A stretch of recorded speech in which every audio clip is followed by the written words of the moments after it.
Imagine stopping your business for 8 good months just because you want to cater for one man, one Adam somewhere. This movie has amazing actors in general, and the main characters actually, we have Bambam, you know Bambam from Big Brother, and we also have Uzor. Uzor is a versatile actor, he has starred in so many movies, right?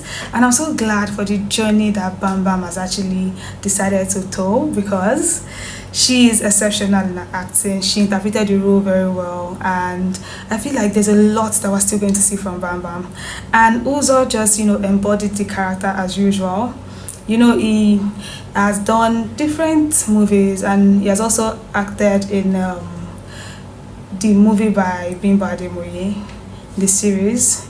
And hey, that Iyabaraka, the way he usually do his character. His character in Iyabaraka and all of that. Similar vibes. This time around it was top notch. Let's get right into it. This movie is all about love. The title is Love in Every Word. And I just feel it is different from the usual. Like, it is not your regular kind of love movie. This one shows us that, you can find love anywhere and everywhere, irrespective of what you think, right? The idea of, oh, this person is not my spec, this person is not my spec, oh, I don't think I can deal with this person. Even in the littlest thing, right? This person can actually triumph well. This person can, show you a different light. If, say, for instance, you don't like this particular thing in some other people, this same person might do the same thing and you'll just see it differently, and you will just see yourself aggravating to that person, right? I know everybody has spec, but in this case, the person that she thought would be her spec ended up, breaking her heart, right? And, she ended up spending too much on this guy. She was, more like the way we have breadwinners in family. She was like the breadwinner in that relationship, and it was taking a toll on her. Imagine stopping your business for 8 good months just because you want to cater for one man, one Adam somewhere that does not know what he wants to do in this life. Like, he does not know how to navigate. And you're just there thinking of it that, oh, are there people like that? There are people like that. There are ladies that will not mind to empty their bank accounts because of a guy. They don't mind stopping their own business to ensure the other guy's business flourish. Like, love can make people do different things. And it is not in our place to judge anybody. It happened. They said when you're in love that you're not going to be thinking straight. You cannot advise a woman in love. So I feel like that was our case. Because I'm sure those are two friends in this movie would have advised her countless times. But no, she get coconut head. She know the year word. So moving on to the story. So Uzor in this movie, popularly known as Odogu. His name is Odogu Obiora in the movie. And Bambam, her name is Chioma in the movie. So Odogu is very rich. When they say very rich, very rich like in dollars. He has money and is willing to spend it on Chioma. But Chioma, bad and bougie and all, she has a business that's striving for her. She's, working a 9 to 5 and all of that, and she's getting money from it. But the money she's getting is not even up to what she would actually get from a side hustle, which is her perfume business, right? And Odogu, on the other hand, has businesses here and there in different states in Nigeria. He has money. He's willing to spend a lot of money on her, but she's all up in the, oh no, I don't want all this kind of thing. Oh, I don't want this and all of that. So where I can buy my stuff myself. But Odogu is like, spend my money.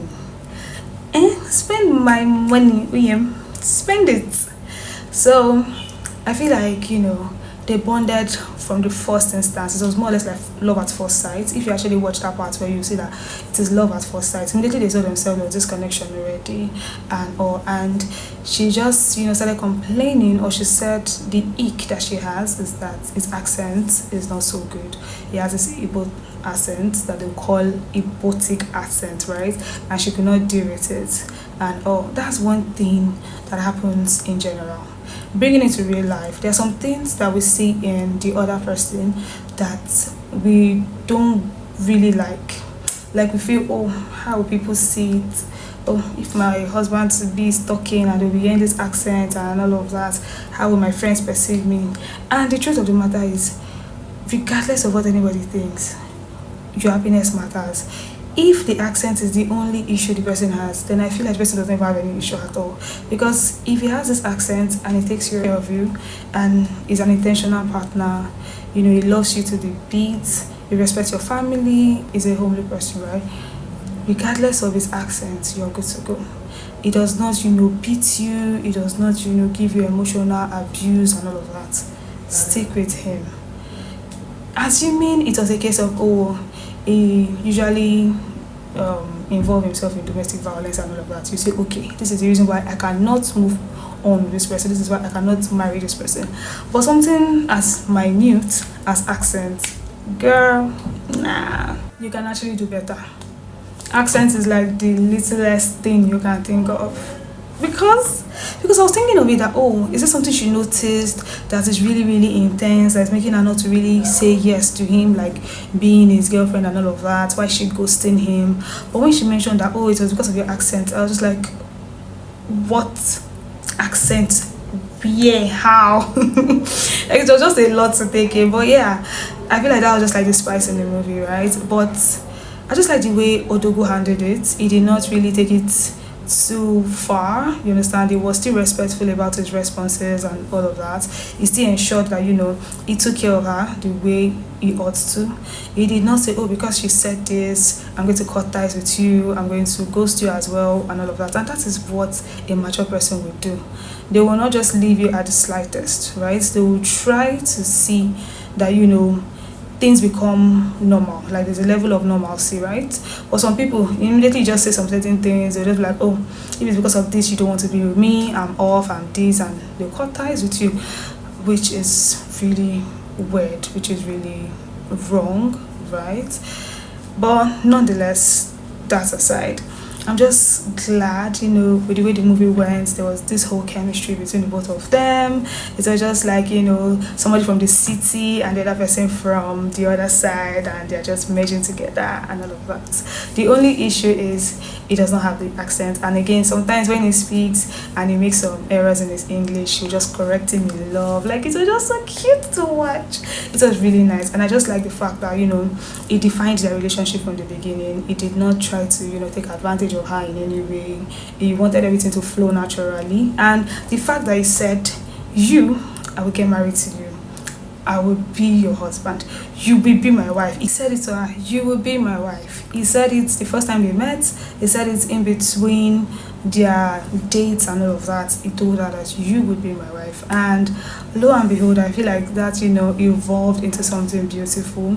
I'm just glad that she did not allow her past trauma to define what she would have in future. And that's why they said it's good to have good friends. Her friends stood by her. Her friends had to meet Odogu for them to reach a consensus and explain to him where she was coming from, because her friend later realized the main reason why she could not pull through with him.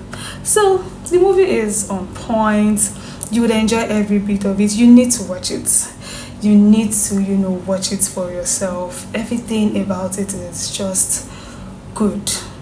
And also a part in the movie where, she was doing a 9 to 5 and her boss was too toxic, extremely toxic. And most people are in this kind of workspace where your boss talks to you anyhow, talk down on you, make you feel less of a person, give you too much workload that is not even meant for you in the first place. Give the credit of your work to another person. Like, it happens in workspaces, workplaces, everything. Like, it is really, really bad. And I'm glad that she stood her ground at the end of the day. That is one thing about human beings. They'll keep doing things to you, throwing jabs at you, but the moment you stand up and you speak up, they'll see you as a bad person. They'll see you as someone that does not have manners or someone that does not have respect. But at the end of the day, you need to speak up for yourself, because you only have yourself. If you don't speak up for yourself, who else will do it? Who do you want to do it? Like, tell me, who do you want to do it? Anyway, so that's just it. Watch the movie. It's really, really nice. It's just cute. It's just a different vibe of Nigerian movie, and the title is Love in Every Word. I rate the movie a solid 9/10. That is how awesome the movie is. It is top notch. The cinematography, the scripting, everything is on point. The actors deliver their characters well. Like, everything just smooth sailing. So it's worth the hype. I've been seeing, clips of it on Instagram, TikTok, Facebook, and the rest. It is worth every hype. Head over to Omoni Oboli TV to watch this amazing movie, and you'll be glad you did. It is almost 2 hours, like 1 hour 55 minutes or thereabouts. It is worth your time, it is worth your while. Just, take out a moment of your day and just sacrifice it for this movie. You'll be glad you did. Right? So see you in my next review. I remain your favorite head coach. And don't forget to like, share, subscribe. And yeah, I'll see you in my next. You can bank on it. You can put 100 grand on it. Anything I said, I'll stamp on it. In a private plane, I'll lamp on it. Lele oh, then they call me Bankole. Cause I walk around with the bank on him. Show them Gangnam Style, put the gang on him.